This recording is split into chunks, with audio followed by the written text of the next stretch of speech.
पेठवडगाव येथील मुख्य बाजारपेठ व बसस्थानक चौकात होणाऱ्या प्रचंड वाहतूक कोंडीचे तात्काळ नियोजन करा। लोकांची गैरसोय होता कामा नये अशा सूचना देत नवनिर्वाचित आमदार दलित मित्र अशोकराव मानेबापूंनी प्रशासनासोबत चर्चा केली।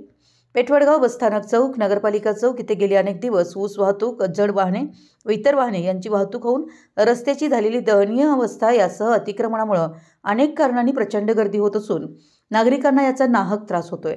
ही बाब लक्षात येताच आमदार अशोकराव मानेबापूंनी स्वतः जागेवर जाऊन प्रशासनाला तात्काळ यातून मार्ग काढत वाहतूक नियंत्रकासह मुख्य चौक, नगरपालिका चौक, बसस्थानक इथे नेहमी होणारी वाहतूक अडथळा दूर करण्याच्या सूचना दिल्या।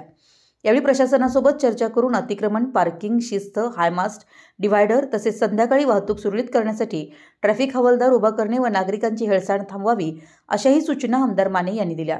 यावेळी नगरपालिका मुख्याधिकारी सुमित जाधव, वडगाव पोलीस स्टेशनचे पोलीस निरीक्षक विलास भोसले, भाजपा तालुका अध्यक्ष अमरसिंह पाटील, भारतीय जनता पार्टी वडगाव शहर ज्येष्ठ नेते विजूभाई शाह, उपाध्यक्ष धनंजय गोंदकर, वडगाव शहराध्यक्ष जगन्नाथ माने, अल्पसंख्याक जिल्हाध्यक्ष तय्यब कुरेशी, युवा मोर्चा अध्यक्ष अप्पा माने, तानाजी ढाले, प्रज्योत शाह, युवराज वाळवेकर, विकास कांबळे, जगदीश महादार, राजू जाधव, भाविक पटेल, दिनेश सनगर, सतीश घाटगे, संतोष सनगर, विनय खराडे, पत्रकार राजकुमार चौगुले यांसह पदाधिकारी, कार्यकर्ते व नागरिक मोठ्या संख्येने उपस्थित होते।